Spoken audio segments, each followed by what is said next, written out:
Hello and welcome back to the ARK of E podcast. My name is Noah. And my name is Gavin. And we're the Blanchard brothers back with you once again. We're rolling right along through our year in review here at the ARK of E. And this is probably the most daunting one, to be quite honest with you. Mm-hmm. We are talking about the incredible year that was 2022 in the world of television. Can we even say television? Should we just say streaming at this point? Yeah, I mean, we will of course get into Stream-o-vision, where we watched all of these things, etc. Do you feel like there's a weird echo on me? Do I sound okay to you? I was going to ask if I sounded okay to you. Do you want to do playback and see how we sound? You sound great in my... You sound great in my ears. Okay, we're back to recording. Gavin informed me that... Volume might have been up just a tad bit, maybe? I mean, in what we're hearing, yeah. Yeah. Not I could bring us down a little bit. It was definitely like a little bit of the over feedback of like having the volume too high. Does that sound better? No, it sounded great. I mean, it sounded great before. It sounded clear. It was how about there? Right. How's that? Turn my snare up. I don't know how to do that. Oh, okay. I've only been making music for like 2.5 years. Okay. Can I get on a track and just go spaghetti, like a... You can. I will not release that track, but you can do that. We're done talking about music. Right? I hope everybody enjoyed the year in review, our favorite albums of 2022. You can go check out the accompanying playlist if you're a Spotify podcast listener. You can do that. There's no real companion piece for this other than we're going to tell you where you can see all of these things. We got a lot to get through. We're already starting this late in the evening. But that's when all the magic happens, so we're just going to go for it. Brevity is the enemy of birth desire? Of wit? Something like I don't know. Source of wit? I don't know how that saying goes. All I know is... Easy, Wally. Less is more. You kicked off albums. Would you like to kick us off again? Sure, I can do that if you want me to. Yeah. Or do you want to flip it? Do you want to flip the order this time? I mean... I feel like we've got... There might be a lot more synergy on this list. Yeah, probably. I'll kick it off. Go ahead. Kick it off. Yeah. You set the tone. My number 10 slot, and this will be a reoccurring thing for a lot of these. For a chunk of the year, I was like, oh, this is clearly... This is my number 1. Nothing's going to top this. Mm-hmm. And it's my number 10 now. So that kind of shows you the trajectory of this year. Indeed. In general. My number 10 is Severance. From Apple TV Plus. Do I need to put it on the table? Yeah. Okay. I am glad to do that. We are immediately flipping to Gavin's number 10. Noah, you're not a lady, you're a love bomb, baby. Peacemaker. Okay. On my list. Go ahead. I will tell you where. Not in your top 10, though, because we're not tabling, right? Let's talk about it. Okay. So if you would have told me when I watched Suicide Squad that of all the characters, I was going to get a quick series with John Cena playing like one of the most just like ridiculous characters in a DC like universe of characters, because we do see the Justice League in this show, and it's the extension via the Amanda Waller of it all that kind of does tie different characters in that universe together. But if you were going to tell me that I was going to get that because James Gunn only had a small window, then he was going to go make Guardians 3, and then that James Gunn was going to become the man at DC, I wouldn't have believed you. But this was amazing. It was just, a continuation of a character that I loved. I hated, but I loved from Suicide Squad. And you got Robert Patrick in there, John Cena, of course. You got The Suicide Squad? Yeah, The Suicide Squad. Right. Right, yeah. It's the Suicide Squad. Yes. Yeah. Okay. If you keep going, we're gonna friends. Hand. It was a great time. More people should have seen it. Yeah. Should have, yeah. I totally agree. It was my number, I had to look, my number 26. There was a lot of good TV this year. Yeah, there was. Because I loved Peacemaker. I thought it was great. Again, very early, so you have a lot to compare to, but it's still hung around for me compared to some stuff I caught later that I was just like, yeah. Things we can continue to shout out. One of the best opening credit sequences of the year and just of recent shows. Yeah, absolutely loved it. It's a good time. Yeah, hell yeah. Peacemaker. That was your number 10. Yes. Okay. You're number 9. Let's see if we can get away from the table. I think I'll be fine on this. Another Apple TV Plus output. Another show that I was like, there's no way anything gets better than this when I finished it. Pachinko. Okay, go ahead. Okay. We briefly discussed it. Yeah, I feel like we did. Like months and months ago. But it is the story of Korean immigrants like through the generations. So you have portions of it set in Korea, some in Japan, like in the right in the post-war era, and then some in Japan like in the 80s. It is very, very much, you can feel the novelistic adaptation that's going on, but in the best way possible. I haven't read the book personally, but I hear it's a very the book is very linear, and this kind of like kaleidoscopes the time periods, so that you're constantly transitioning, and like it's drawing all of these kind of threads between there that weren't necessarily there in the book, because you can't really do that in the same way, but it's the language of sentiment and everything. But just you get super invested into it. There's an interesting component of like Japanese versus Korean dialogue, and like Korean characters speaking in Japanese, and they differentiate between like the colors of the subtitles. There's American characters in it as well. Jimmy Simpson, who people will know from Always Sunny in Philadelphia and Westworld, like pops up in there. So it's a multi-generational and multi-time period story that never it never becomes like difficult to follow. It's so elegantly done. Very emotionally draining in chunks of it, and a show that like it took me a bit to get through, but I'm so glad I did. I'm excited for a season 2. I think it's planned at this point, the adaptation of the novel, the way they have it structured out, will be 5 seasons, which is maybe a little intimidating for some people, but if you missed it earlier this year, there was a lot of stuff airing around the same time, and you have Apple TV Plus, and you have not watched Pachinko, I could not recommend it more highly. I thought it was pretty enthralling top to bottom. Just great storytelling on a massive scale, which is not always the case for stories like this, which is cool to see. So that's my number 9, Pachinko, on Apple TV Plus. Alrighty. My number 9 is The Tourist on HBO Max. Did it make your list? Go on. No, I'm vaguely... This was Jamie Dornan? Okay. Yes. That's all I know about it. What's the deal? Man is in a car wreck, does not remember who he was, wakes up in the Australian outback and has to figure out what the hell he was doing there. That old chestnut. Yeah. Gold. Yeah. Okay. One of the things that I think you will appreciate is that one of the big bads that is coming after him is from Carcosa. You in my world now. Okay. With the Yellow King. Yeah. It's him. Which one? The one that never stood up. Not Reggie Ledoux, but the other one. Okay. He was there, Marty. He was there. I didn't think of his face because I thought he was just... I thought he just had, grit on his face, and he was there the whole time. Yeah, that one. Okay. Yeah, he's one of the big bads that's coming after him.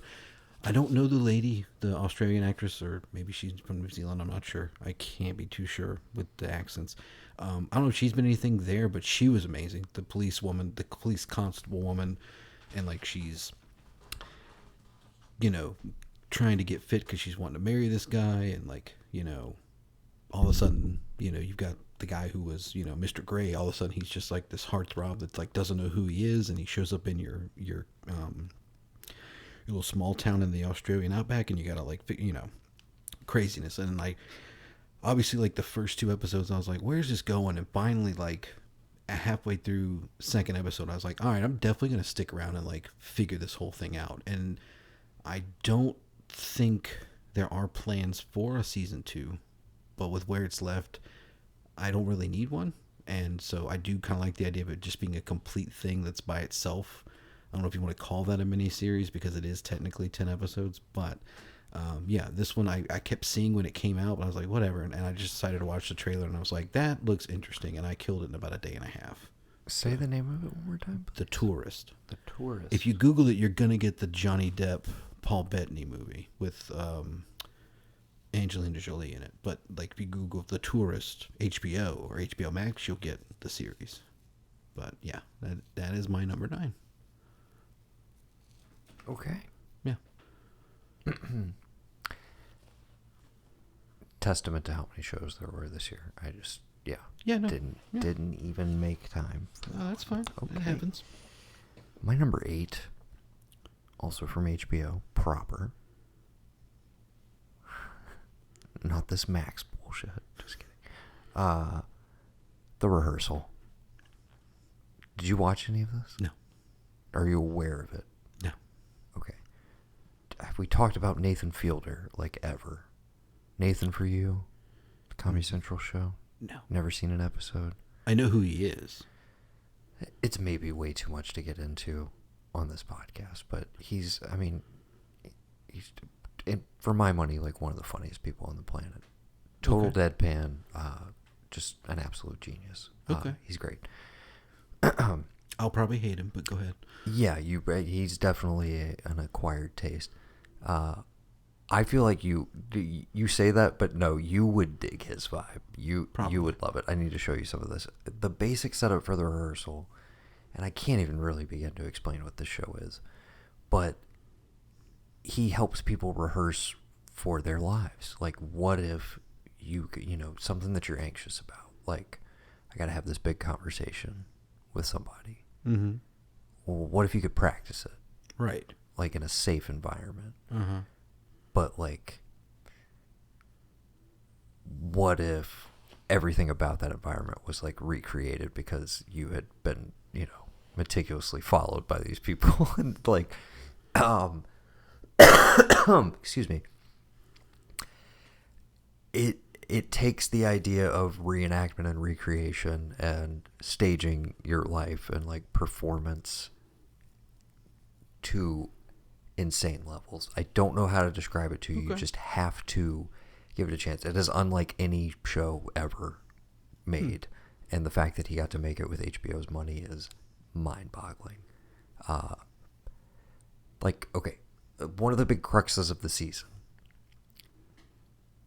and I think they are doing a season 2, which is insane to me, but there's a woman who basically she's single, unmarried, but she wants to have the experience of having a husband and a kid to see if she wants to do that. So they give her a giant ass house, like a fake kid that ages through with different actors, like through the ages over the course of a couple of months, and like they're trying to find a stand-in, like, husband person to stay in this environment or whatever. Yeah. And it goes from that. You have to watch it. Okay. Please watch it. Okay. The Rehearsal. HBO. Right. It's incredible. Again, so much great TV this year. I can't believe you haven't seen, like, a random clip from it or anything. I probably have. It's wild, dude. The people that they find for this show. Incredible. And the way that he inevitably injects himself into it, because he is, that's who he is. Okay.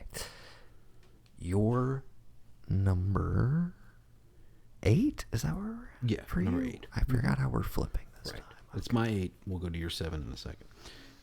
My number 8 is going to be a little show called Andor. Table it. Table it? I'm disgusted with you right now. Table it. Okay. Disgusted. 8? 8. What the? I stand behind number 1 through 7. These next 1 through 7 Better be some goddamn good shows. Okay. Well, one of them you're gonna hate. I know that, but still.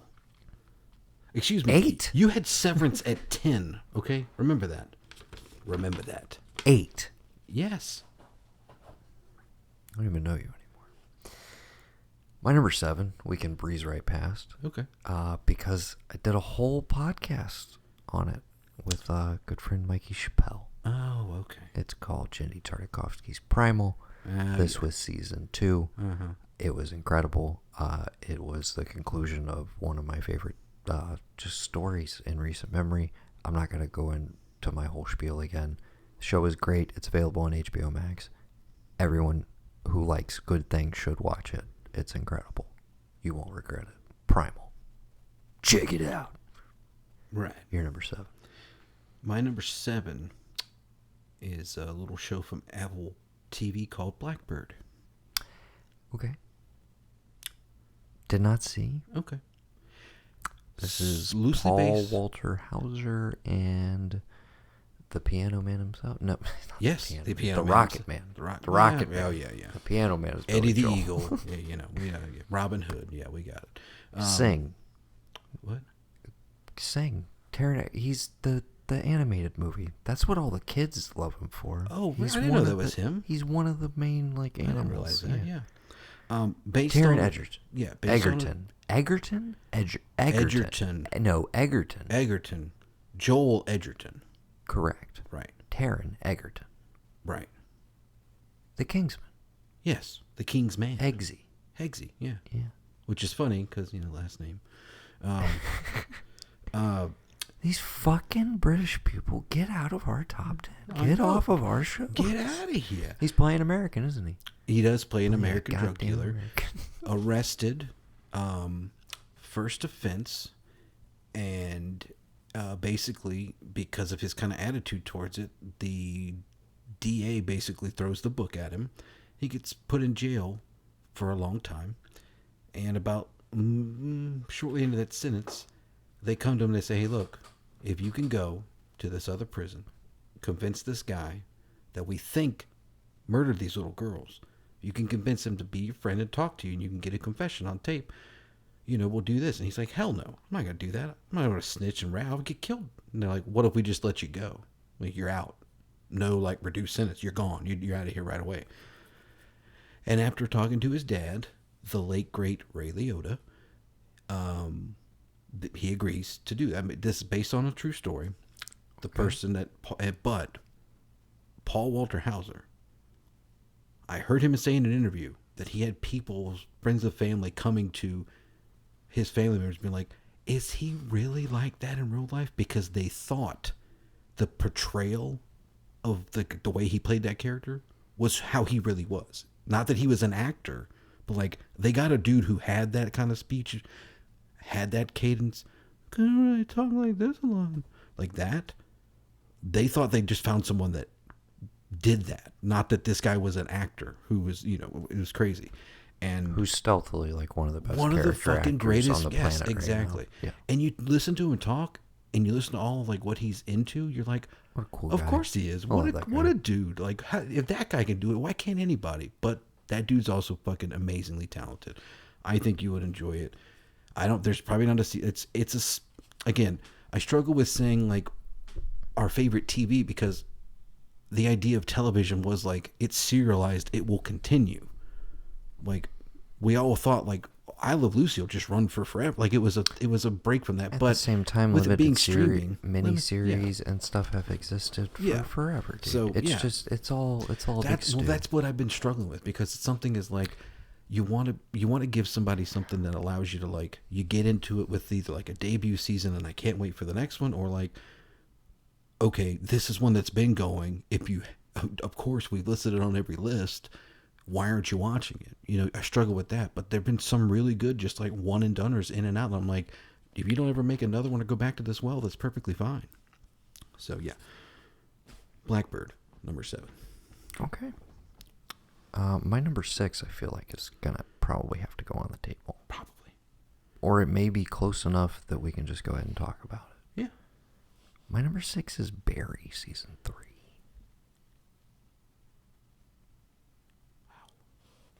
Number 6, huh? I mean, I don't We feel both great picked about it it. for number 6. Oh, okay. Is this the only synergy we're going to have? Synergy 6? I don't know, man. Yeah, Barry, number 6. I mean, it's one of those things where you're like, I didn't know they had it in them. And then it's like, of course they fucking had it in them. Yeah. You know what I mean? I love, in general, I mean, I feel like this was the season that kind of tells you what the show is ultimately. Like if anybody was confused on it or puzzled by what his take on this character and thematically what's been going on for the last several seasons. And I would also say basically I was watching 3 as it was airing. There was so much going on. I didn't have time to go back through 1 and 2. Yeah. Before it started airing, and I was like, I'm gonna watch this week to week, and every week I'm having my mind just like cracked open, just like, what, dude, the stuff they're doing this season, my God, what, just blown away. And I think I've mentioned it, we talked about it at some point when we were kind of like, I think we were midway through the season maybe, and we talked a little bit about it. But yeah, Veronica had not seen any of it, so basically between the penultimate and the final episode airing in that week, we rewatched 1 and 2, like binged the hell out of it, like 2-3 episodes a night kind of thing. And it was one of those things where I was so happy that I was like, oh, we're gonna finish this and then we're gonna roll right in and I'm gonna watch 3 again, because as you're watching 3, you're like, there is so much that's connecting with season 1, and so like many chickens coming home to roost basically, that you didn't even think were gonna be significant elements, but like it's that kind of long form. I mean, again, I feel like the reason I continue to just like be absolutely in love with it is it's the closest thing we have, while being it 100% its own thing, tonally, stylistically, all of that, but it's the closest thing we have to a Breaking Bad right now, a show that I'm rewatching right now. Right. And almost done with, by the way. But in that, you're constantly surprised by like the genius of the long form writing, where it's like the setups and payoffs that you didn't even know were coming. Right. Are so well done. And again, I assume like most people who were going to watch it have watched it at this point, so we can kind of go gloves off spoiler if you want to talk about any particular element of it. But I just also wanted to highlight, I want Bill Hader to make like a $25 million whatever. Yes. Whatever he wants to make. But in my head, like a thriller that has some sort of action component, because the chase scene in particular, that's about, it's close to the back half of the season. I forget which actual episode it is, but I think it's like the episode is named after the highway that they're on. Right. It's like north whatever. Incredible. Like one of the best set pieces I saw all year, and I was like, and this is just on my TV on a Sunday night on HBO. Yeah. Like, wow, this is great.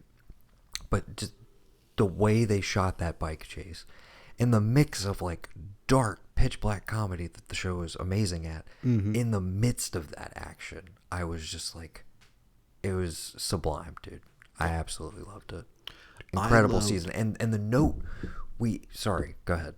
I want to talk about the ending before we wrap. I just love, yes. I love how much they shit on Hollywood every season. Yes, it's very, but like, it's so good with it. Like when they go through the entire thing and she's like picking out her outfit. She's got the assistant who thinks that because Barry was loud to her, like he's abusing her, all this other stuff. And like, oh my God, the show. And they wake up the next day and the show's no longer on the main page. I love that shit. Because to be clear, they know that more than anyone else. Yeah. To be clear, he is being emotionally abusive, as he is to everyone this season, particularly Mr. Kusanao. Oh my God, dude. That is probably the best thing leading into this, knowing what that character is to him, but just like, I'll fucking kill your kid. I'll fucking kill your son and your grandson. Like, don't fuck. Like, at the end of the day, that's self-preservation of like a serial killer. Like a serial killer's self-preservation mode just twitches on a dime. Like all that stuff, and he comes back and Barry's just like sitting in the house with them. You know, that shit is just so like, it's one of those where it's like bone chilling, where he's like, "I love you, Mr. Kusino." Yeah. Like, you tell me that you love me. Yeah. Like, do you love me too? It's just. But then the turn of it where like he gets Kusino what he wants, and Kusino's like, God damn it, like I want to hate him, dude. Oh my god, Just chef's kiss, perfect, baby. dude. Oh my god. Yeah. Dude, I'm like reliving the season. The whole NoHo Hank arc with Cristobal. Like, oh my that god, whole relationship, the whole final set piece at the end where he's like, they're like gay they have correction the therapy tiger. him. Yeah, they have the tiger attack like off screen. Yeah. Like, oh my god, dude. Yeah. But to wrap everything around to that finale that leaves it on a note of, wait, they're already shooting, or they already shot season 4. You're like, what is season? Is it a prison drama now? What? Like, Yeah. What is season 4? I have and no what idea. I love is like, and that's such a great place to be in. Yeah, at the end of I the love season. I love the fucking the cops who know it all, and then like his buddy, and he's like, no, it's obviously this. It's like, nah, we know he's actually like the wolf or the jack, and fucking Fuchs, like the different places that he's waking up and falling in love with women, and then he's like, oh fuck this, I can't let it go, I gotta go back. I fucking love him misunderstanding like the parables he's being told constantly. Yes, I love it. Hysterically It's so funny, fucking man. good. Everybody is just top notch on that show, but this season in particular, the turn, again, spoilers if you haven't watched it, don't fast forward a little bit, but that play by Kusino at the end, the best performance of his fucking life, dude. And for me, again, so what is it? Is it Rhonda? What is her? Who's the? Oh my god, the detective from season 1 who's dead. What was her name? Oh god, I can't think of her name. Sorry, but her father who comes. Yes, yeah. Who is played by I terribly sorry that I just call him Bunny Colvin from The Wire, but Oh yeah. when he comes in, that whole technique of like just making him say her name over and over again, like how and the story he tells to Fuchs where it's like, oh yeah, basically got this guy to like kill himself just by talking to him. He's like, he must have been having a bad day. Like, doesn't want to buy into it. But anyway, the fact that that's going to be the character that brings him down, but the turn of just like, you think you're like, oh my god, like, yeah, Kusanao wants Barry to like deal with this. Why'd he come here? He's like, oh, you got to kill him, Barry. Like, you got to take him out for me. And just that moment at the end, that look of just like, no, this was the performance of a lifetime. Like, I just acted the shit. Like, I killed. Yeah. Chills, dude. So good. And again, Doesn't he tell him like you gotta go, like you gotta get out of here? Like he gives him the out. Oh, absolutely. But he's acting the shit out of it. So Barry's like, no, I'm not. Like, no, I'm gonna do this. And then it's just like, free Barry. You're like, yeah. But at the same time, So like there good. is no fucking physical evidence to like prove he did that to her. Oh, you and could pin it all on Fuchs. And while I'm sitting there going like, oh, of course, like, is it a prison drama now? I'm like, let's not forget though that like the first episode could start with like, yeah, Barry drives away in that last shot, he's getting taken away, and he immediately like kicks out the back window and snaps a dude's neck, John Wick style, and like he's just on the run for the season. Like that is very much a possibility as well. Or now that like his father figure mentor has turned on him, in like the 20 minutes it takes on that ride, he's had the reflection of like, I probably should really stop killing people. So it's just like, in order to not be on the run for like another snap neck murder, he like just, okay, well, we'll crash the car, I'll pull you to safety, all right, bye, and like he leaves. So it's like, did he really do this murder? Can they pin the murder of her on him? They don't have any physical evidence to do so. And he didn't kill these cops, but he is still on the run. And it's like, how's he going to clear his name? And it's like, well, obviously I'll just get Fuchs to, whatever. Yeah. Or it's him and Bukes meet up in prison and it's all hell breaks loose and it's just a bloodbath to end the whole series. I don't know. Absolutely. Yes. So, Barry season 3 was our collective number 6 of the year. What's your number 5? Transitioning into my number 5. It's odd to say that I was like, Barry is the most Breaking Bad show when a little show that's literally a prequel to Breaking Bad called Better Call Saul ended this year in rarefied form, where it immediately arose to like, this is kind of like definitely top 20 status all time. It's one of those that you can have the argument now, is it better than Breaking Bad? But for very different reasons. What's retained is the like meticulous detail and storytelling. The setup and payoff of, we're going to show you a thing out of context. We're not going to pander to you. And the smarter people in the audience may pick up on what's going on before we reveal it. But we're just, we tell the story through action, and it's not always dialogue driven. And some of the most beautiful stuff in that show happens with like not a word spoken. But then also something that Breaking Bad never ultimately got to like really hammer home or be about. It was more audience implied, the kind of the love or the attachment you had to the characters. In Better Call Saul, there is a love story at the center of it between Saul and Kim, one of my new favorite television characters of all time.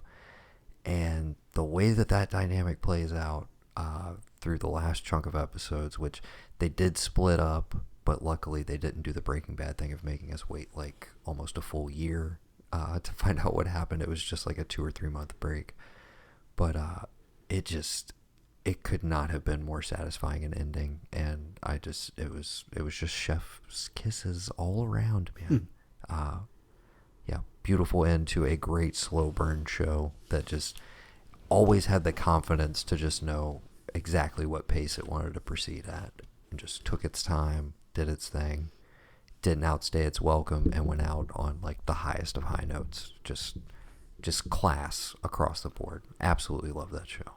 And so now we're getting Huel's Rules, right? Is that the spinoff comedy we're getting? I think we're done, but there was a bidding war for the next Vince Gilligan show, which will star Rhea Seehorn, who was Kim on Better Call Saul. And I believe Apple won that bidding war. So I will be reactivating my Apple TV Plus around 2024 whenever we get that show. Okay.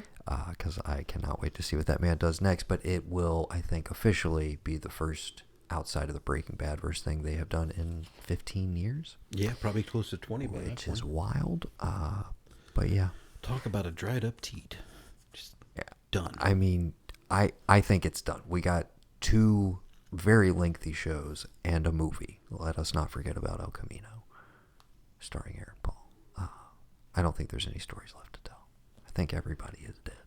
Okay. Unless everybody is either dead or in prison. Walt didn't actually die. You're one of those people. Okay. No. Of course he died. Are you kidding me? Okay. Your number 5, sir. Severance. Okay. I'm just glad it wasn't like your number 1 and I stomped all over it. No. Number 5, Severance. It was your number 10. Great show. And to be clear, a full-on 10 out of 10 for me. This is one of the best first seasons of TV I've seen in a long time. We talked about it when it came out a little bit. We did. The idea of a concept that on one level seems like, oh man, that'd be perfect. The depths of horror at which that show goes to like explain to you that, no, that really, you really think you want to do that? Because you don't ever think about the twist and the crux of it, which is you don't think about the side of you don't know. I mean, you can literally take that into the realm of like the conscious and unconscious or subconscious, but it's literally you are one, and it hits home with everything. Noah, you're one person at work. You would not want those people at work to see you out or see you do this, Okay. and vice versa, It is a absolutely brilliant concept. I agree. And I found this out at the beginning of the recording of this podcast. I'm kind of glad you made me table it because I've kind of been freaking out internally. And I need to check my emails to make sure I still have contact with this person. So, a couple years ago, you may recall your boy did a little solo pod. Yeah. About a show called Here and Now. All by yourself. Yeah. Right. And that reaction is about how it was met in the world. Right. Okay. Utter silence. Right. And indifference. Uh-huh. But one of the byproducts of me doing those episodes was there was a gentleman by the name of Muhammad El Masri, who was a staff writer on that show and a story editor, who reached out to me through email. And we were having conversations, and he was going to come on the podcast and talk to me about the show and the writing process and everything. The show wasn't very well received, and HBO kind of unceremoniously was like, no season 2. Don't worry about it. And basically, I kind of hit him up to be like, hey, you know, I heard what happened with the show. I'd still love to talk. And he was very much like, I appreciate it. I'm really glad you enjoyed it. I'm super bummed right now, and I don't know that it would be, like, appropriate to talk about it, given that, like, we're done now. Like, I don't want to, like, burn bridges or anything like that. I don't know. I don't know what the context was, but it was basically like, hey, I'm sorry, I did really want to do that, but given the recent news, like, I'm not really in the mood. And I was like, I get it, dude. You want to come on and talk about a show that it's like, well, there is no chapter 2 to it, and, like, all of these dangling threads are just dangling threads because we didn't write them yet. I just realized he's one of the co-creators and writers of Severance. This is his next thing after the terrible experience on HBO. The next thing was he did fucking Severance. Your first sentence needs to be, hey, so I see you bounce back. I see things are looking a little bit better right now. No, you just text, hey, man, have you seen this show? Hey, I was just browsing through some stuff. I know we haven't talked in a while, but have you seen this show, Severance? I think it's really good. Seriously, Muhammad, if there's any chance that you still listen to any of our podcasts all these years later, I want you to know, dude, you fucking made it, man. You made a fantastic series, co-created with Dan Erickson, who I believe is a first-time writer, creator on anything, according to IMDb. And, of course, directorially, most of the season was shepherded by Ben Stiller, who I need to watch Escape at Dannemora. The Paul Dano, Benicio del Toro, Patricia Arquette, based on a true story one. I think it was on Showtime or Cinema. I don't know who had it. Is that the Escape from Prison thing? Yes. Upstate? Yeah. I know what you're talking about. I know the real life case. I don't know exactly. The movie, yeah. Apparently the series was incredible, but he directed all of that. Huh.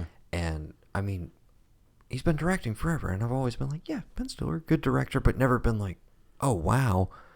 And this series, beyond again being an amazing, just conceptually amazing, it's also visually conceptually amazing. Yes. Like the combination of the two melds together perfectly. Again, when I was trying to sell people on it, it's like, to me, it's like more accessible Charlie Kaufman. There's a lot of Charlie Kaufman in here, but again, it still feels very much like its own thing because, like you said, the way it plumbs the depths of that concept.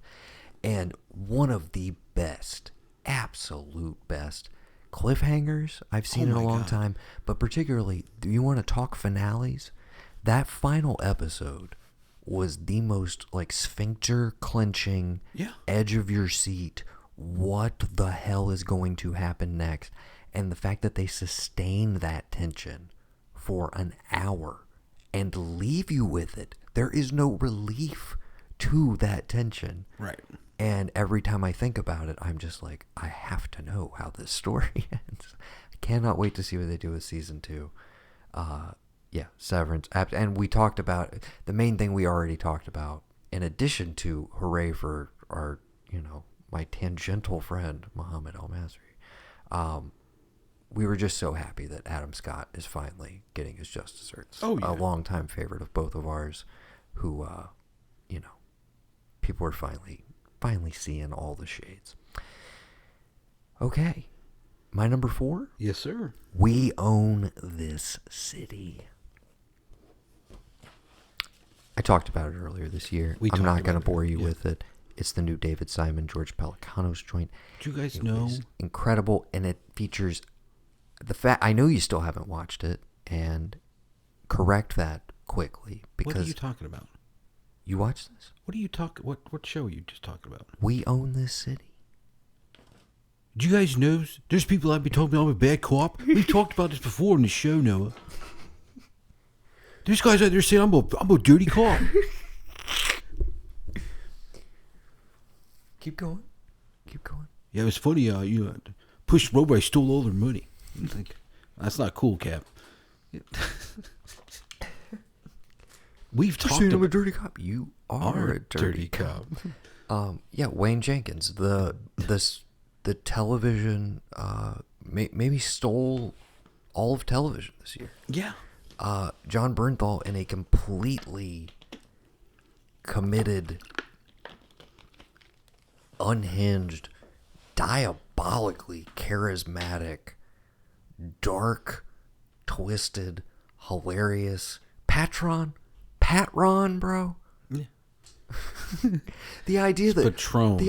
At the end of the day, part of the reason this guy was such a fucking prick was because he was a complete moron. Yes. And he got teased because of it. And he was like, he gets shamed because he brought the tiny crabs to the party. And it's like, you know what? I just want to make a little bit more so that I won't get fucking shit on by my coworkers.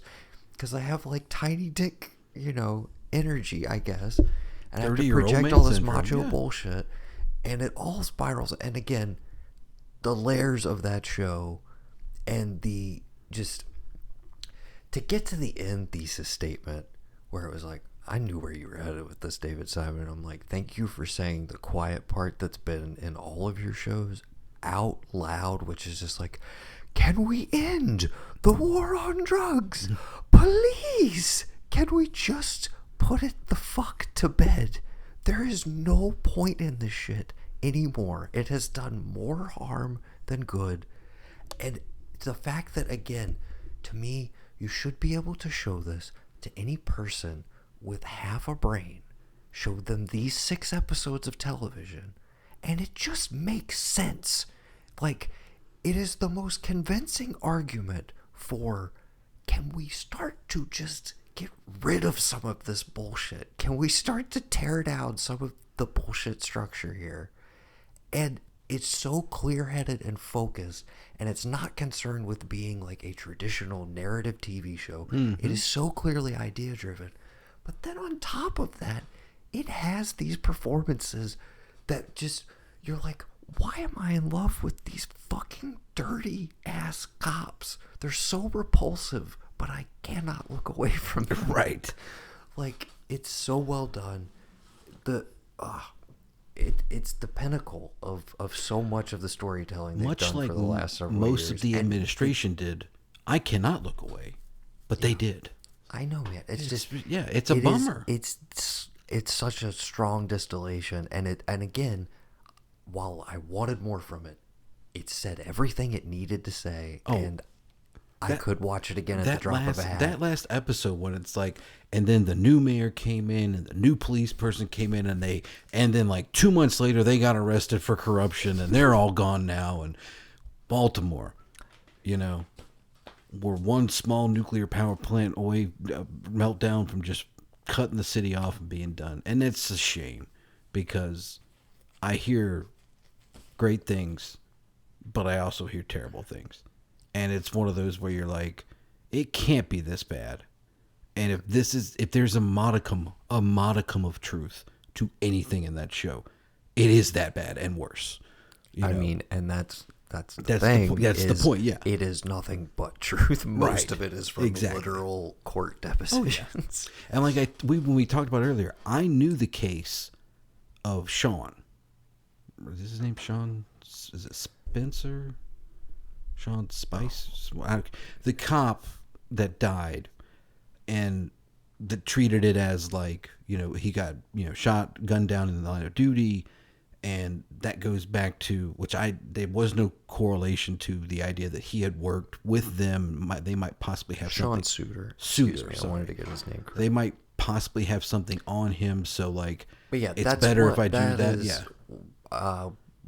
One of the most upsetting things in a show that is full of upsetting things. But again, that Bernthal performance is undeniable. My favorite is when they have them all come in on their day off and they're arresting each one of them as they come in.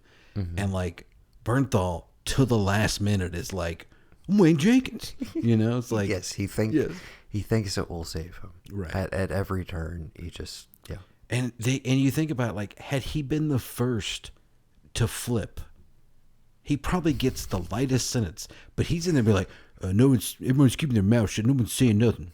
Like, it's like, all right. And then they are all like, no, Wayne did this. Like, I got proof. That's the thing that they don't count on it, is it's like, no, there is loyalty between thieves when you're on the other side of the law. It just doesn't exist between cops. They will turn on each other immediately if they think it'll save their skin. Okay, fantastic show. Did that make your list? I knew it was going to be on yours, Okay, and I had again, because of the episode time and it one and done, I was like, fair enough. I want to do something that we could talk about where it's going to have multiple people. Your number 4. My number 4 was a very, very hard turn, and it's going to be The Boys. The Boys. Hell yeah. My number 15. Okay. Great season of television. Hero-gasm alone is the reason to watch this show. I mean, probably the most juiced up I've been by like an actual like superhero fight in a long time, but the climactic fight in the finale, for me, very much delivered. Definitely. The tension and the buildup of like, let's get these 3 guys in a room together and see what happens. I mean, continues to be, again, how many times, probably one of the most talked about things was just the opening sequence of season 3. Yeah. Just the true dick on the table moment of like, hey, you haven't seen this show in a while. We know we've been off the air for a little bit. Just to clear the air and remind everybody what we're here to do. This is what we're about. We're about blowing up dicks from the inside out. Yeah. You ever seen that before? Nope. No, you haven't. Only on The Boys. You know what? To have it earmarked with, they drop him in a bag of cocaine and shake him up as a tiny person. But then to watch him, like, obviously walk out, like, was tiny, but, like, grows and puts, like, a towel over his shoulder. It's like, that dude's been in someone's pee hole, like a minute ago in Hero-gasm. This guy just got out of some guy's urethra or whatever, and, like, got out of this guy's shaft.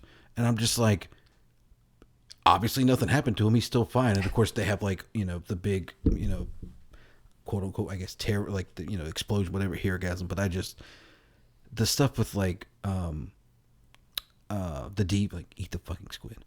Like, she just wants to talk to you, babe. She's really feeling you. Like, just everything with him and a fucking squid or an octopus is so fucking just...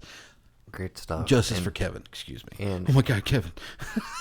Anthony Starr continues to be one of those. Oh my God, just like, if there was any justice, like this, maybe when it's all said and done, maybe when they finally get to a final season, or like, I don't know, but I'm just like, Anthony Starr needs to be recognized for one of the best villains in like modern television history.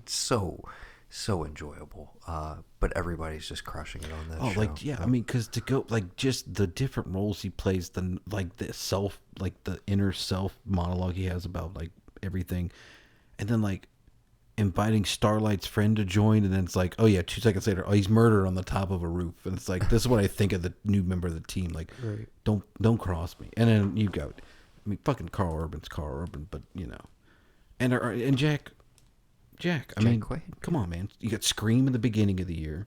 You got this. I mean, any more if I can get to that kid, that's great. He's doing it. Yeah, Boys, 4, season 3, great time. My number 3, we can finally talk about it, since I, actually shown it some fucking respect. Andor?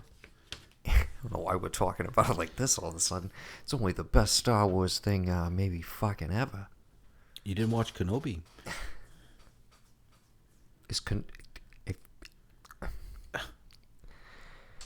If you're about to tell me that Kenobi is higher on your list, no, than I'm just asking if you watched Kenobi. I mean, come on, I thought I might have a brain aneurysm.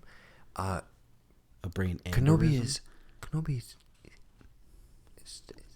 child's play.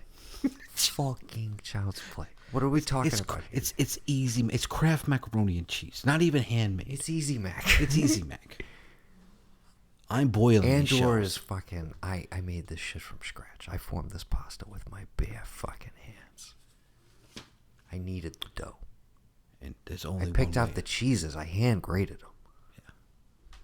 I Stellan Skarsgårded them all over the place. Luthen, dude. Like, come on. What? Luthen, that's his name, right? I don't know. The character name? Okay, you know what? It doesn't matter, okay? It doesn't matter. You know what does matter? This is the most well-written, Yes.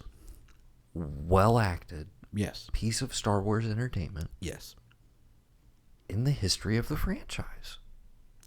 It instantly... You can say it. It's okay to say it. I want to start normalizing that it's okay to say it because it's a true statement. The writing of any of it's never been of this caliber. Now some could argue like, Now, who wrote it? Wasn't it Kasdan? Didn't one of the Kasdans have something to do with some of the writing? This is a Tony Gilroy. Only From T to B. Oh, okay. Well, no, there's other there's a writer's, but this is Tony Gilroy. Okay. Who gave us a 2x2 retro review. Michael Clayton, written and directed by. Also the So man he knows behind his the way around a political thriller. The man behind the Bourne franchise wrote all of them, I believe. All four. Even the last one. Yeah. Jason that Bourne. one. I think he directed that one. That explains a lot. Maybe. He's No. I thought you meant the... there's 5. That's right. Yeah. The one that was filming in Vegas while we were there for my birthday. Right. Yeah. You don't remember it because Let's not talk about those. Let's talk about Michael Clayton.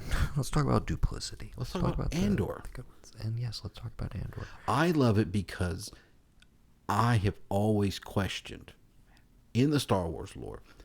I played KOTOR. I knew about like thousands of years ago, but this exploration has been patered to me.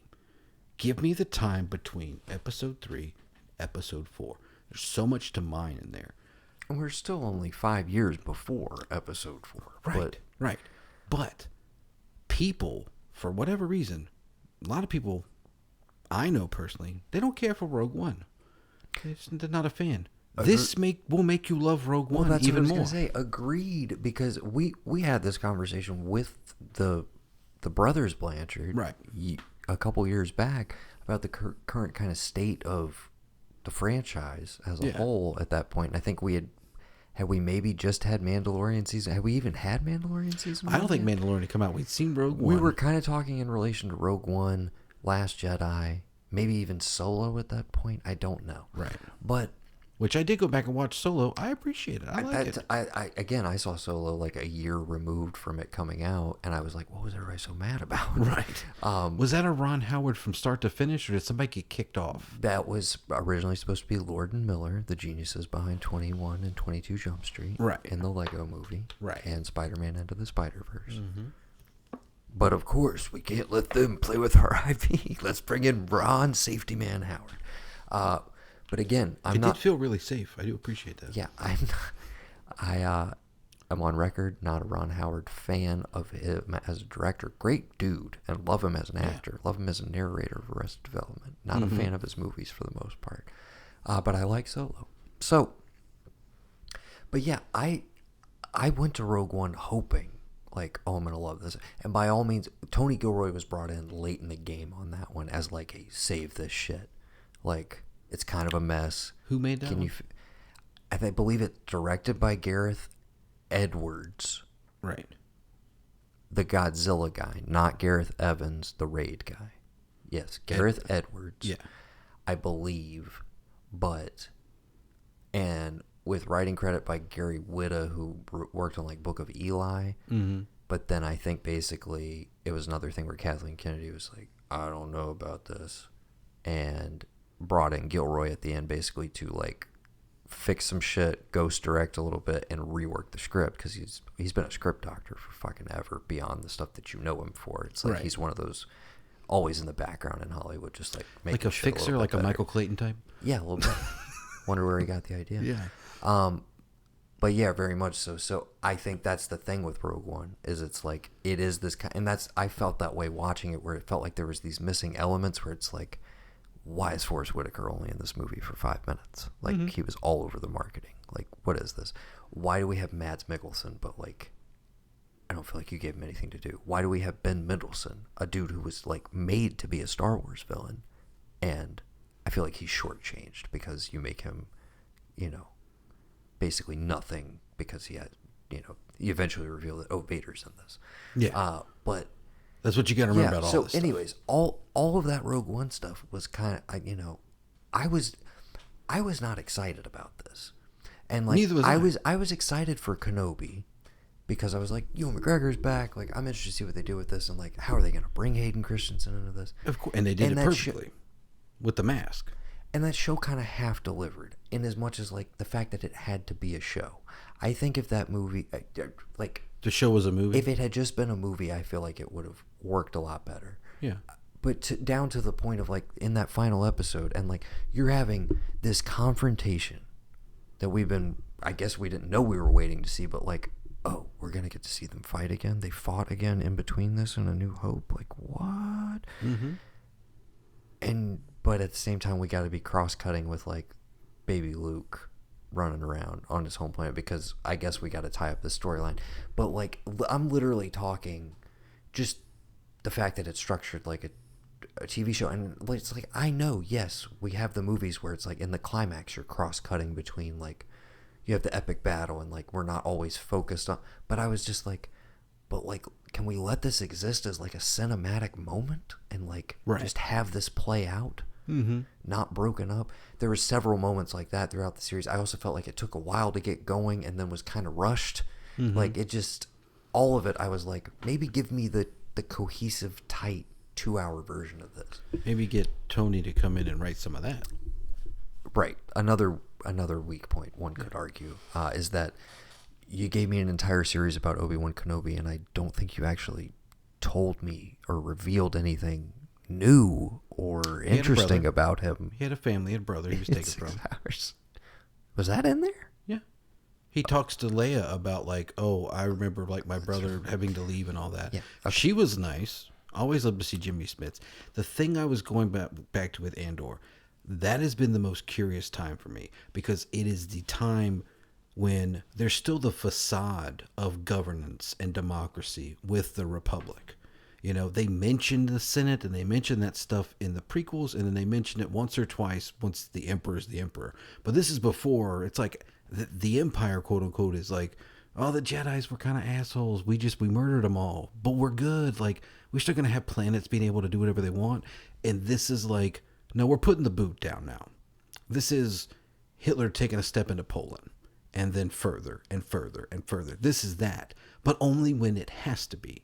It's not like it's not policy for the Empire to just like, you know, neck boot. It's shit gets riled up. We're going to come in and we'll do it because it looks like we're the good guys. Right. If there's an uprising, we need to put it down because the Empire is eternal. It is far reaching.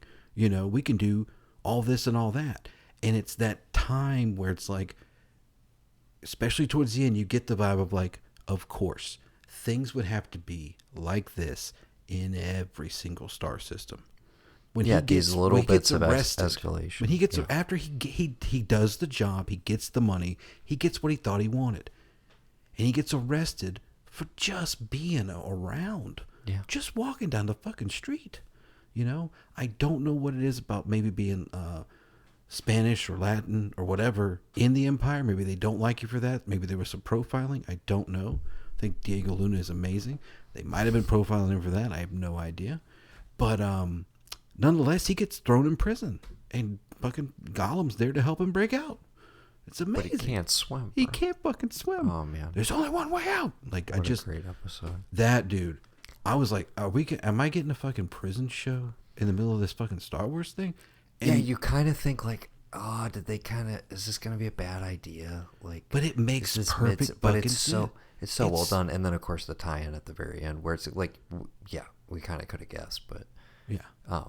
You did see the post-credit sequence, right? What happened? They just revealed that what they were working on in the prison camp, they're building parts for the Death Star. Oh, yeah, I saw the Death Star being shot. made. I didn't get the connection. What they were making was that. Yeah, okay. Yeah. But I can't. People were speculating about that online, where it's like, oh, what if they're like these things, these gears that like they're constantly struggling with for multiple episodes, blah blah blah. Yeah. But yeah, that build up to the prison break, the little mini arcs of the stories were great. But that, oh man, that finale was when they play Martha, Marfa, who is, if I'm not mistaken, Dennis Hopper's henchwoman in Super Mario Brothers. I'm sure she's got a lot of other great credits, but that's what I will always remember that young woman for. Seriously. I don't know her name. But when they play her hologram speech, and she's like, I'd be fighting these bastards. I was like, bro, I don't really have any oppressors right now, but I wish I did because I want to go fuck somebody up. You know? I guess maybe like bills credit, but like, can't really fight those with your fists. But still, you know? Are you looking her name up while I'm vamping like this? I'm almost positive it's Fiona Shaw, but I didn't want to say it like confidently, and then it's Fiona Shaw, you asshole. It is Fiona Shaw. Put some respect on her But I name. was gonna say, yeah, put some respect on her name for Super Mario Brothers, another 2x2 retro review that I think was paired with Michael Clayton. Synergy, out the motherfucking ass. Yeah, but that whole battle sequence after that. The inciting incident for basically what you could call the trigger point of like this is the line in the sand. This is where like the revolution, the rebellion is like firmly kicked off. Mm-hmm. The fact that what starts it is some Empire bootlicking piece of trash kicking my boy B2 Emo, the greatest droid of all time, bro. And you're just immediately How like, fucking you're sad just were like, you? I will kill everyone. Yeah. Immediately. This fucking droid was just asking if you don't leave him alone in a house. The sentience of it all. All I want, Gavin, if it exists on the market, if it's around for this Christmas, if they make a B2 Emo that you can have in your house with this little charging station. That vacuums for his you. His cute little charging station. Talks to you. You can put Alexa in him. Whatever it cost. Right. But he has to talk exactly like that. Coolest droid ever. Seriously. Yeah. Great. The fact, again, the idea that you can introduce in a show that's not concerned with Jedi or lineage or any of this shit, but introduce me to a bunch of ground level characters and on top, and like some of which that we know from canon, but a lot that are like completely new to us, and include, also in there have droids that we've never seen before that I am now like, he's as cool as R2-D2. He's as cool as, It makes you wonder why more of them don't talk to, like, it's only Anthony Daniels in every other movie. There's some other talking. Someone's, droids. yeah, and again, the droids they're usually more computerized. Right, they play around with it. But just, again, all the choices they made, the grounding of it, it was just a pleasure to watch every week. I looked forward to it. They just never hit a false note. Yeah. And the idea that like, we know we have 12 more of these, and then it's just going to lead into Rogue One. Like, I have so much confidence that I'm like, we're going to be sitting here this time, I probably guess 2024. I think there's a gap. But we're going to be sitting here when season 2 drops, and like, it's probably going to be right in the same slot, or maybe it creeps up to the number 1. I mean, I was debating with myself where I was like, was this the best? I mean, to take such a firmly established piece of IP and to be able to kind of reinvent the wheel with it this late in the game at this level, to me is like pretty unprecedented. Couldn't have been more happy with it. That was my number 3. Let's round this out, baby. You're number 2. No, my number 3. You're number 3. We can do that too. My number 3, Noah, it is still running up that hill. It's Stranger Things season 4. Ride or die for it every year. You should know this. This year's no exception. Here's this rank for you overall. Overall? Yeah. I go 1. Well, you talk top to bottom? whatever way you 2431. 2431. 2431. Okay. Yeah. 2 will always be like the turn of Steve Harrington becoming the babysitter, and like I think I go 3. Yeah. 1. Oh. 2. 4. Yeah, you don't like this one at all. I got No. No, that's not what I said. I'm gonna basically throw my objections at you. We can deal with it. There was a lot made about the budgetary increase, the longer episodes, the longer season, etc. I don't think it was an additive in any way. The splintering of I get why thematically through either people's schedules or just them. It seemed very clear by the end of it that they wanted to have this big, broad, branching, we've done our multiple storylines going on within the town in previous seasons where we're following our different batches of characters. Can we stretch that out across the globe? Can we have all these different threads? Can we have this woman leave her children at home? Yes, makes total sense. Your kids who never get wrapped up in anything weird ever. Well, they're not supposed to now. They're in California. They're not in Hawkins, Indiana. It's okay to leave them alone. Yeah, because it's all about Hawkins. Yeah. Anyways, so I felt like at a certain point the structure of the show of wanting to kind of cross-cut within episodes between what was going on with everybody. Very Game of Thrones-ish, where it's like, well, here's our 20-minute chunk here, or we're going to cross-cut throughout the episode, whatever. Just really, like, it didn't really service all of the plot lines. For me, what I wanted from this season, I wanted the satanic panic, the town's riled up by the jocks. Yeah. Eddie's targeted. All of that stuff in Hawkins. Play it in with Vecna. You can still do the Hawkins lab, the backstory, the history, blah, blah, blah. But focus in on that, because the chopping up of the Russia segment, complete failure in my book. But if you gave me one episode where Murray and Winona Ryder, hang on, let me Joyce, thank you. Let's put some respect on her name. What you want is a Pulp Fiction. You want a Pulp Fiction out of Game of Thrones. You want something to happen in, like, you want to start all this stuff, and like partway through the episode with all the stuff that's getting riled up is, okay, well, Mike, you're going to go to L.A.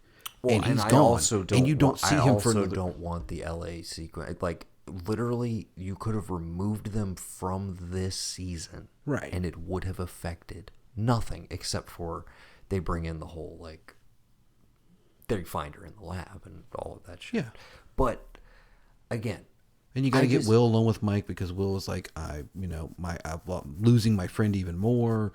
I've been harboring his girlfriend here, all that. Yeah, I felt like it was a little too drawn out. It was a little overblown, and it felt like a little wheel spinny. So you're saying keep them their own episodes. So even if like episode 1 and 2 is like, we build up to the satanic panic, but then episode 3 is Mike left in episode 1. What happened to him? He went to California, and all the stuff that like split them up per episode. I think that would have crisscrossing. I think that would have played better for me overall. But right. I also just think that was the satanic panic plotline was the strongest thing it had going. Yeah, and it should have just stayed in Hawkins, because again, for me, none of the LA. I mean, the LA stuff was really just an excuse for, like, we have this bigger budget. Let's do some Warner crazy shootouts and throw the kids in the midst of it, And it's like, I get that plays for spectacle in the same way that the Russia stuff with the plane crash and all of that plays for spectacle. Mm-hmm. So then, how do you? All right, if we remove that, how do you give the girl her powers back? How do you do it? You do it in the Hawkins lab again? Oh no, she can still, go through her whole isolated out in the desert thing. How's that work in Indiana? What's that? How's that work in Indiana? How does she beaming it back thing? Like, whatever they do? Well, no, because, like, it's...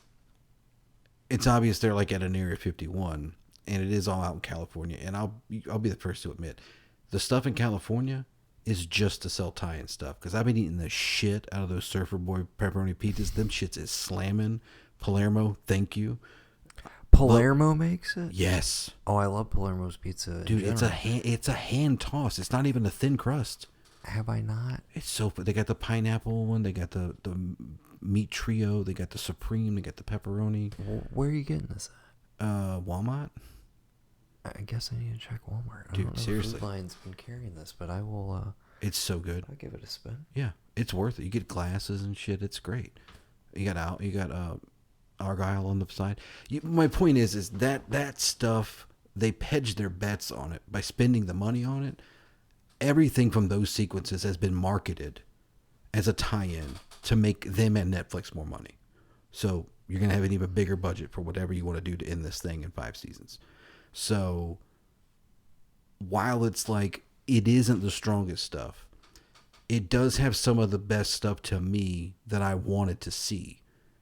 And I know there's been speculation, I know there's been stuff on it online, whether or not the character of Will is essentially like, I am gay and I really am in love with a friend of mine, just on a level, not like whatever, like having to, whatever, that beside it. The stuff that has gone through with him of like growing up and changing and it not being what it used to be from season to season. After like 3, he kind of quits whining about it. You know, he's still kind of like, I thought we were going to hang out, but it's like, yeah, we all have girlfriends now. And he's like, all right, you know, you get a little bit of it there. But that progression of just different stages that like, I had all friends and then they went away and then we moved away. Because I said this the other day, I was at my buddy Trav's little girl's birthday party and I was like, I don't know a single person from the 3 birthdays that I had while I was in Japan. I don't know what a single one of those kids is doing. I know 2 people that I've caught up with since I got back and Facebook became a thing. But Noah and I were with the same kids from basically 2nd and 4th grade until we graduated high school.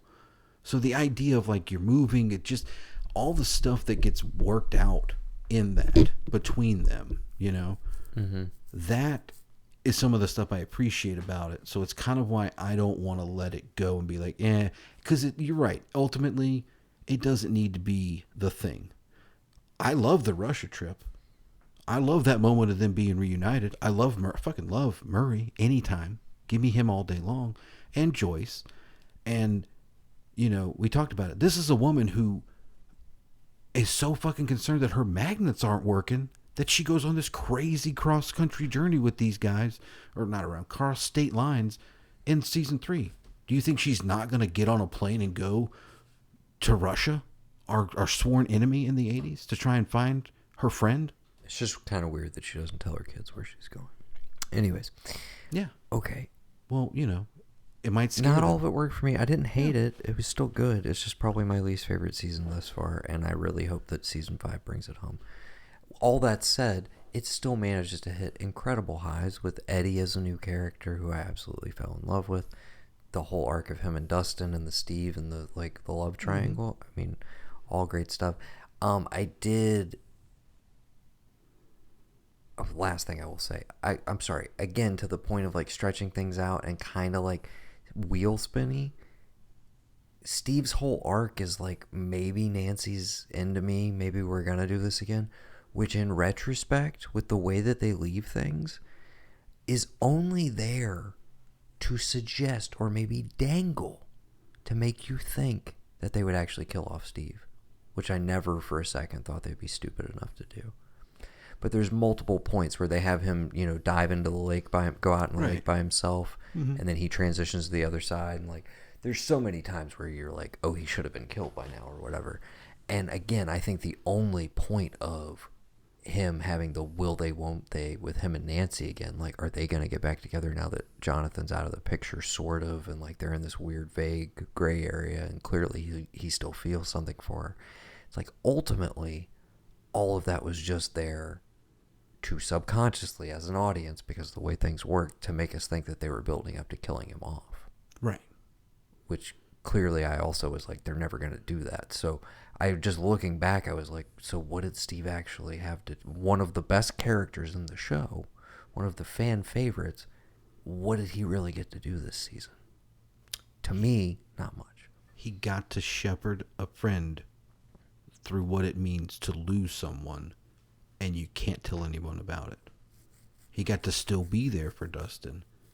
It's like a My Two Dads. It's like it's one of those kind of sitcom things. Oh, that's there. I'm just saying that's not his arc until the very end of the. That's not an arc. That's just a character moment between him and Dustin, a reigniting of the friendship. But that's not.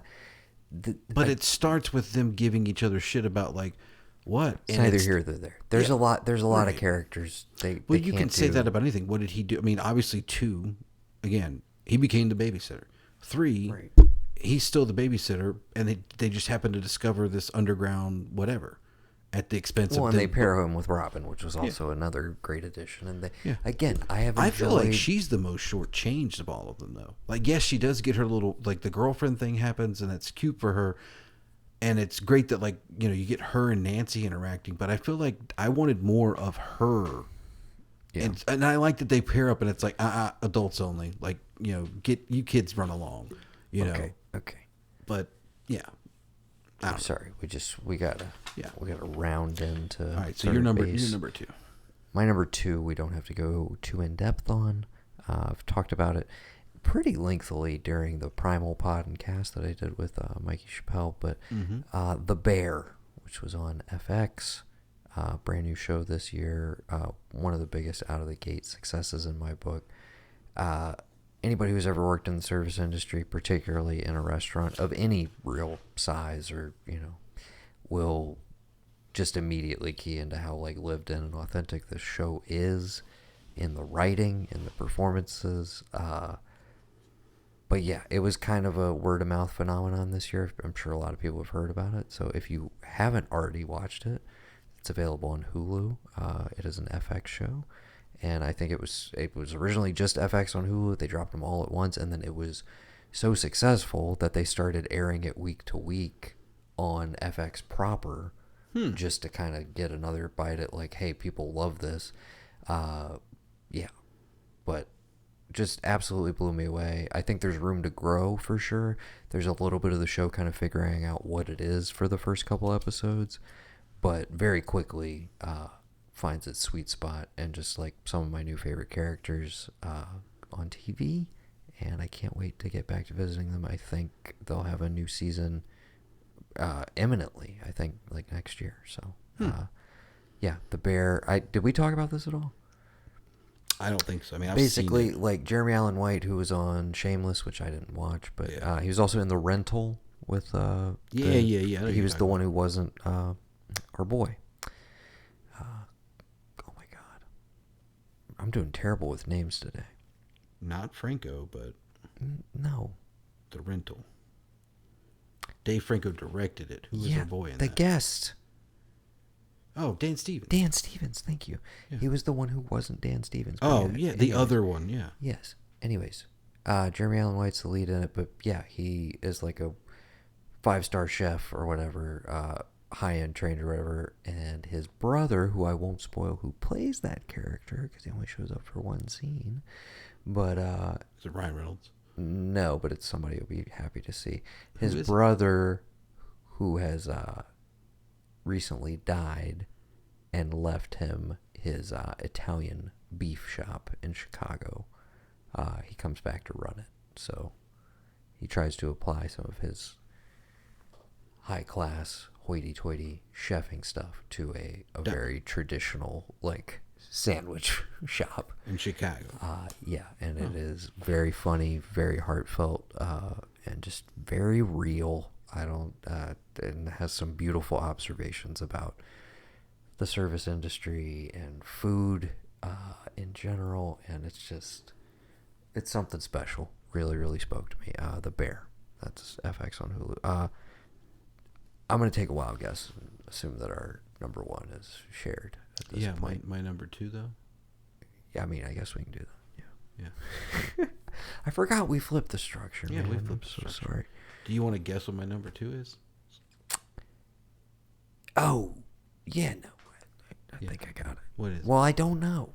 You don't know. I don't know if you would have flip-flopped them. I think I know where your heart's at with this one. What do you think my heart Year is number 2 is the 5th season of a show. Yes. And it's called Cobra Kai. Of course. And it was a masterful season of television. A motherfucking chef's kiss. And it was my number 12. I mean, that just shows you how good this year was. Everybody knows how much we love this fucking show. Here's all I want to say. We are going to do a show about it at some point if Noah ever wants to record something outside of end of the year stuff and or 2x2 reviews. Trust us, it will be up at some point. And now we take the unanimous. I think maybe we put 2x2s on a hiatus for 2023 and we just get back to whatever the hell we want to talk about on a week-to-week basis, but we just try and make it more consistent. I don't know. I tell you every time I leave here, you let me know when you're ready to record again. And I'm always ready. I was ready for 2 months. Okay. I got lots of... I was busy, so... Yeah. Okay. Busy getting sick and becoming famous making music. I got it. Okay. You want to tell the folks what our shared number 1 season of television was? I am trying to wrap it up, but a moment for Cobra Kai Season 5, because I got to say 2 things. Terry Silva. Well, yeah, that's 2 words. Mike Bonds. Okay. We will talk about it more in depth, I agree. But we cannot thank these gentlemen enough. We've done it so many times. But creators after our own hearts. But for me, I just got to say... They listened to this show. They stole your ideas. No, it was just everything coalesced this season to give me for me so far, is my favorite season of the series. Because, as much as I love Johnny, I'm a little Russo boy at heart. I always have been. I always will be. Yeah. And I've struggled a bit with the transition of how he's portrayed in this series. How Macchio has chosen to play him. And I have loved it, but it's something I had to get used to. Yeah. I just want to say thank you. Because they gave us the best Daniel season. This was the most dialed in I feel like Macchio has been in the whole series. They gave him something real to play. And they gave me the final fight with him and Terry Silver that I've always wanted, always waited for.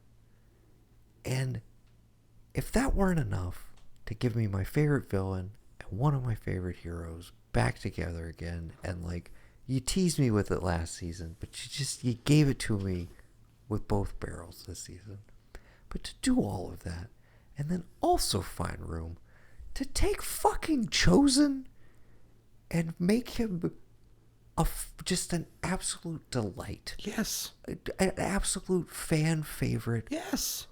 And again, spoilers, we'll get into all of this more in detail, but to build him up to a point where it's like, you're going to have the villain from 2 fight the villain from 3.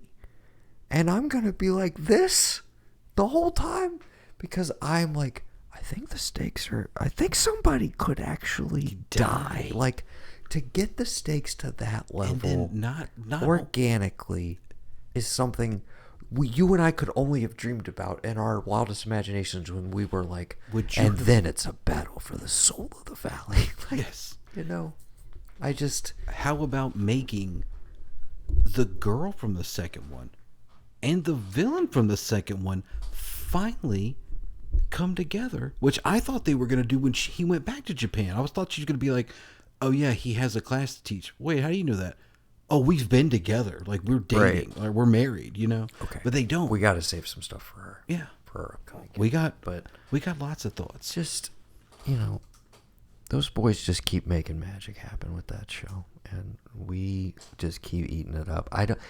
Also, if that had been it, if that's it, it's not. I don't think it is. I think they're going to do one more. I thought they said 6 to begin with. I think they had always said 5, and I think it has ballooned into 6. Probably. Because, and I think there's enough story there.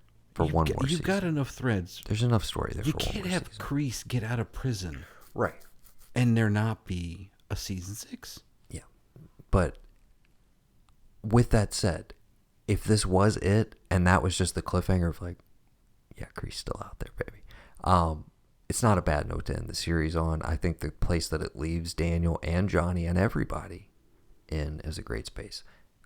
I still want to talk about more details, so we definitely have to record this cast very soon and revisit everything. Or we can rewatch it again around New Year's, which is when 4 came out. We could do that. Which is why it felt like what if secretly 6 is like already in the can? Don't even fucking play with me. Don't even. They're just gonna look. Push if you're not gonna even bother blowing me, don't bother tickling my balls. Okay? Don't even go there. Okay.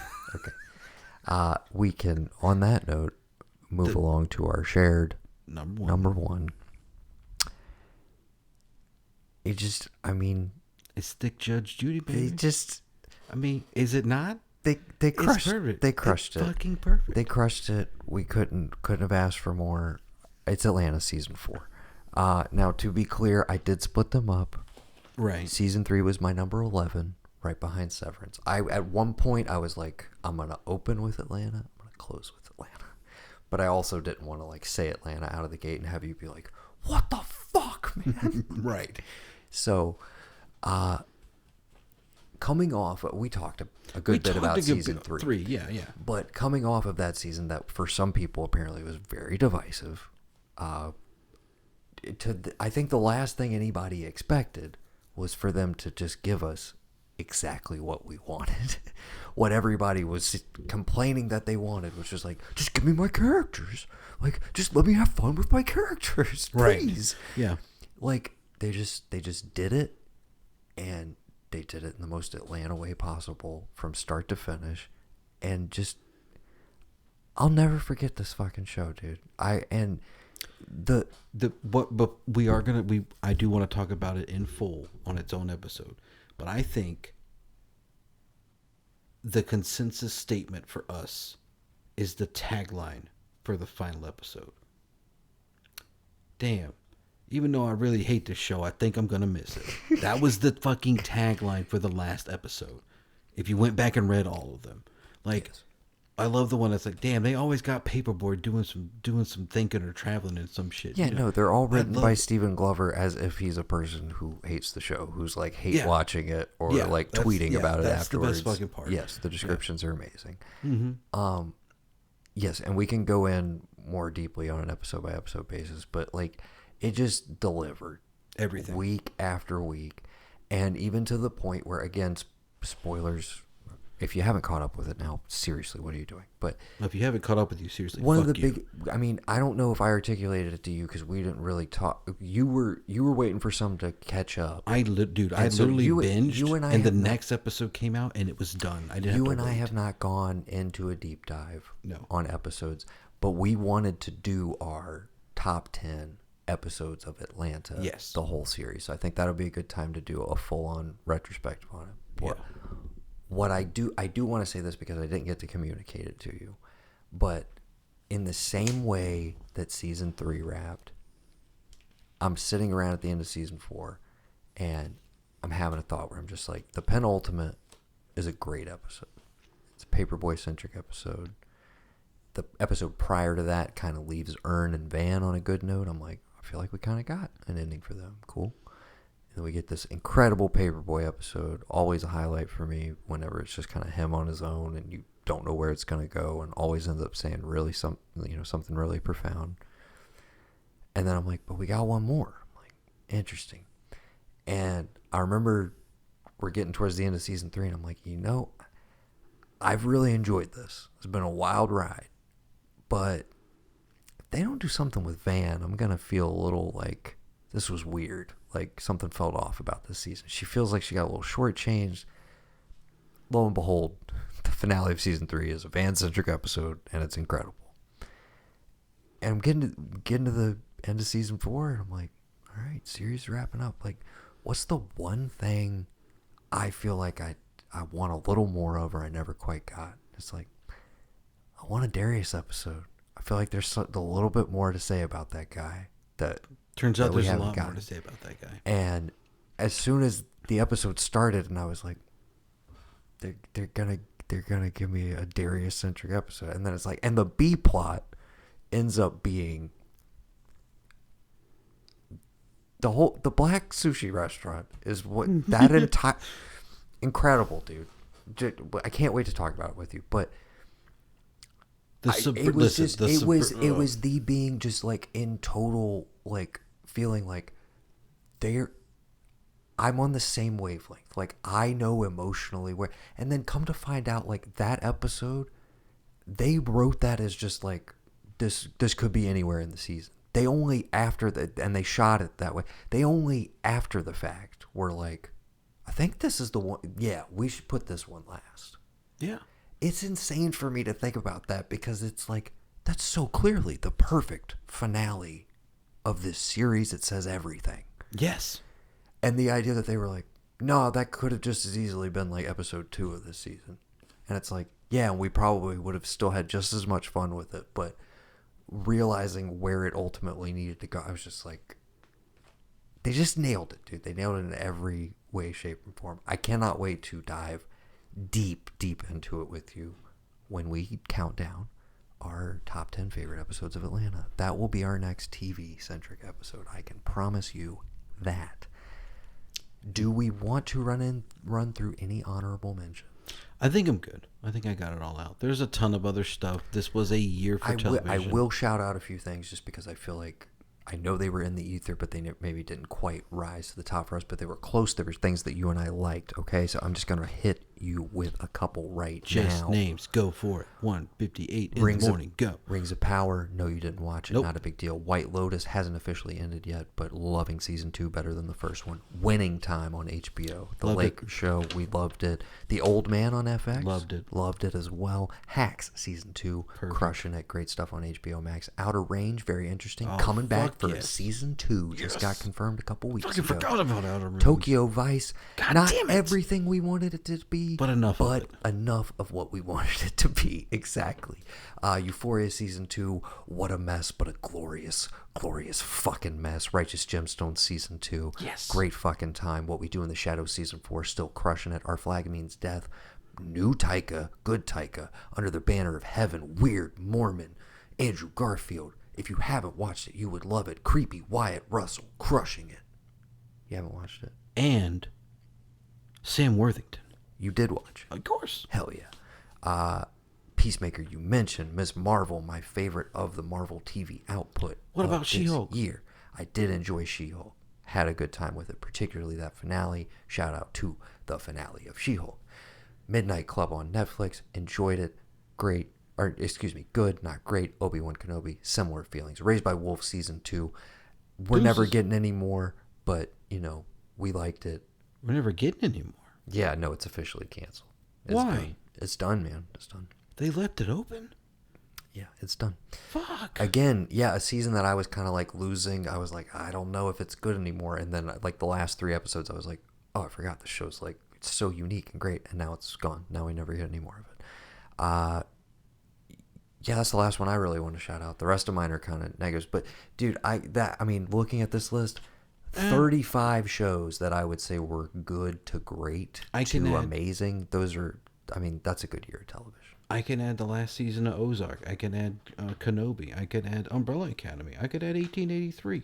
I could also add as much the Peripheral that's still going right now. Fucking amazing. The Handmaid's Tale. I fucking love. I watch The Handmaid's Tale every year it comes out. I didn't realize it was coming out. Fucking amazing. Okay. Shining Girls. You need to watch that on Apple. Okay. Echo 3 on Apple. So again, something to look forward to for people. If you want to revisit Atlanta, pick out some of your favorite episodes. We're going to do a deep dive on that. Talk about season 4 in more depth. Pick some of our faves. We'll have that coming up. And just as a teaser, I want to throw this out there. I don't know if we will be doing week-to-week coverage, but I can guarantee you that 2 of my most anticipated things are dropping in January. And I want people to be aware of them. Keep them on your radar. The Last of Us on HBO, which I'm very excited to see how it plays out. Yeah. We'll see. The more important one I sent you a trailer for, Old NWR is up to his old tricks. Oh, yeah. He got that Netflix bag and said, all right, I tried this at Amazon. And nobody cared except for like 5 guys on a podcast. Yep. And 2 of them were brothers. Somehow he got Netflix to give him some more money. He went back to Denmark and he said, you know what? Copenhagen Cowboy. And you know what I say? Inject it into my veins any day now. I believe it drops the same day as The Last of Us. I think they're both January 15th. I could be mistaken on that. But you can definitely, I guess we'll see how Gavin's mileage goes for Copenhagen Cowboy. But I can promise you that Mr. Sunshine Mayfield and I will do our annual Nobody Likes NWR But Us podcast, whether you want to be a part of that or not. Of course, I always do. Okay. Well, let's do it. I love that dude. All right. Yeah. Copenhagen Cowboy coming in January, as well as The Last of Us. That's what we're looking forward to. You just listened to our top 10 favorite shows of 2022. Thank you so much for listening. And stick around. We got one more of these for you where we are going to tackle the year in film. Oy. Hope you enjoyed it. Is that a good, this was a rough year? Or I got a lot to choose from. Oh, is that okay. I mean, a lot of stuff I liked. Year. I saw a lot of stuff I didn't like. I saw some bad stuff too. Some friends become enemies. Some enemies become friends. Yeah. Yep. We will. Yeah. Stick around for that. I think we're banking these up right now. I think I'm gonna release them week to week, and we're just gonna ride out the year. So yeah, we just presumably a week from the day that you're hearing this. Yeah. Movies episode dropping. Then we're gonna bid you farewell for the rest of the year, but we'll be back. Stick around. Sorry about the hiatus. And in the meantime, some of us had to get famous. In the meantime, playing our songs for Rashad Amos. This would be a great time for you to email us. Yes. The ARK of E at gmail.com. If you got them beats, want them beats, Noah's got them. No, this is about podcasting. This is not about music.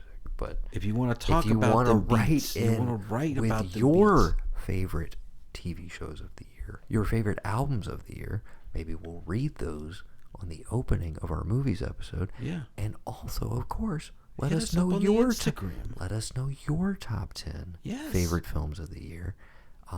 If you want to, if you feel like getting frisky, give us your own personal Sight and Sound. You know, the new Sight and Sound list, the decade list, just came out again. So let us know what your top 10 favorite films of all time are. Maybe we'll do that as an episode sometime soon, because that's all Film Twitter seems to be talking about. Oh, okay. Okay. Until next time, I have been Noah.